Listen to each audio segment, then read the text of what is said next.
आज हम लोग biology why do we fall in part 2 इसमें हम लोग देखने वाले हैं सिम्टम के बारे में। कैसे कोई अनवांटेड डिजीज हमारे बॉडी में आता है तो कैसे हमारा बॉडी हमें बताता है कैसे होता है। चलिए स्टार्ट करते हैं। when we body indicate that something is wrong and abnormally in the body symptom as a normally fit मतलब कोई भी चीज़ हमें बताता है कि मतलब हमारे नॉर्मल बॉडी से अलग हो रहा है तो हमें सिम्टम कहा जाता है, जैसे दांत का दर्द ये सब। अब हम लोग जानते हैं कि काउजेस ऑफ डिजीज के बारे में। काउजेस ऑफ डिजीज मतलब 3 मतलब प्रकार के होते हैं। आप ऐसे याद कर लें, एग्जाम में बहुत फायदा करेगा। 3 प्रकार के होते हैं causes of disease: external, internal and immediate मतलब समझ रहे हैं।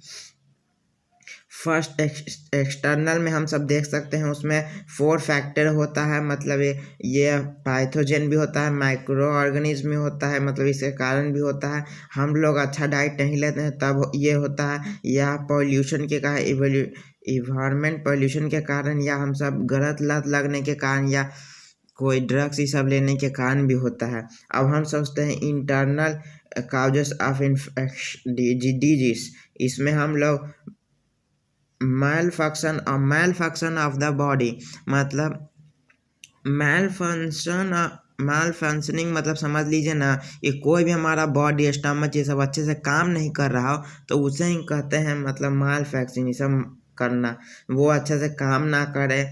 या जेनेटिक डिसऑर्डर मतलब हमारे जेनेटिक में से कुछ आए, मतलब पेरेंट्स ही सबसे कुछ आए बीमारी उससे, या हमारा इम्यून सिस्टम है ना वो अच्छे से काम ना करे। हार्मोनल इम्बैलेंस मतलब कोई ज़्यादा हार्मोन एक्सक्रिएट कर दे, इससे कुछ बीमारी सब होता है। और ये एक होता है इमीडिएट, मतलब हमारे जन्म लेते ही वो बीमारी रहे उसे कहते हैं।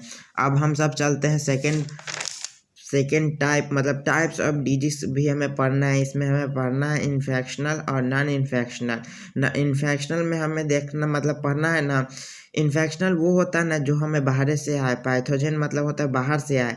और नॉन इन्फेक्शनल में होता है जो शरीर से ही आए। पहले इन्फेक्शन के बारे में हम सब जानते हैं। इन्फेक्शनल मतलब वो डिजीज होता है जो बाहर से आए, बाहर से disease is bouted over the extrinsics and external factor, मतलब बाहर से ही आए। कोई डिजीज मतलब कोई हेल्दी बॉडी जब कोई डिजीज बॉडीज के पास जाए ना तब वो हो जाता है, मतलब कोई बीमार व्यक्ति के पास जाए तब।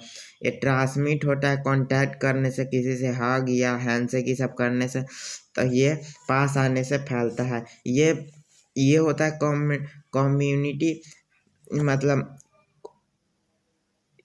communically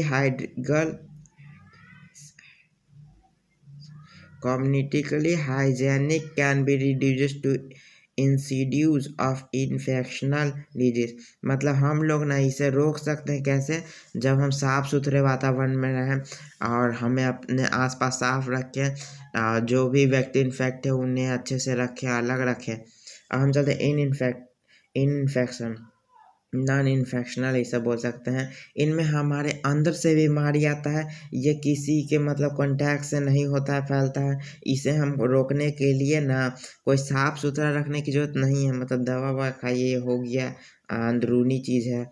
मतलब ये सब समझिए कि पेरेंट्स ये सब से आता है, DNA सब से आ जाता है पहले। इस एग्जाम्पल हो गया डायबिटीज ये सब। चलिए अब हम इसके बाद पढ़ेंगे means of spread of the infectional disease, मतलब किस तरह से ना कोई भी वायरस फैलता है।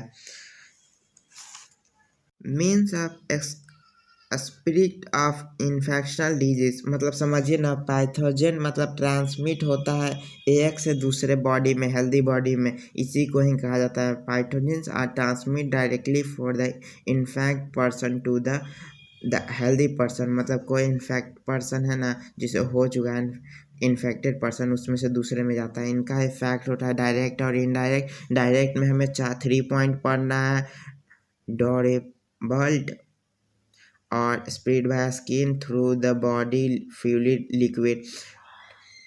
ड्रॉबलेट में हमें पहला पॉइंट में पढ़ना है, मतलब कोई छींकता है खांसता है तो उसके वजह से कोई सांस लेता है उससे फैलता है। स्किन से मतलब कोई छूने से, कोई हाथ छू दिया कुछ उसको चिकन पॉक्स ये सब छूने से फैल गया, या फिर किसी के मतलब डॉक्टर सब के पास जाते हैं तो सरिंच होता ना है सुई, उसको बिना बदले ही दे देता है, उसके वजह से भी हमें बीमारी हो सकती है। किसी ब्लड डोनेट करने से भी हो जाता है। अब इन डायरेक्ट ट्रांसमिट भी होता है जिसके कारण जैसे airborne contaminate object, vector borne disease, food and drinking water through the animals and environment factor. ये 6 पॉइंट है जिसे आपको याद कर लेना है, कहीं पूछा जाए कि इनडायरेक्टली क्या होता है। अब अगले वीडियो में हम लोग देखेंगे कि इस चैप्टर में और कौन पॉइंट्स है और इस सभी के वायरस कैसे फैलता है, इन वायरस का और भी मतलब एग्जाम्पल पढ़ लेंगे, फंगी से क्या फैलता है, वायरस बैक्टीरिया से क्या क्या फैलता है इसके बारे में। और भी कुछ कोई क्वेश्चन हो तो कमेंट सेक्शन में डाल दीजिए, वो क्वेश्चन को आंसर आपको कमेंट कर दूंगा। ठीक है, बाय बाय। सब्सक्राइब शेयर कीजिए मेरा वीडियो जिससे मेरा वीडियो फैले और सभी को इसके बारे में पता चले। Thank you.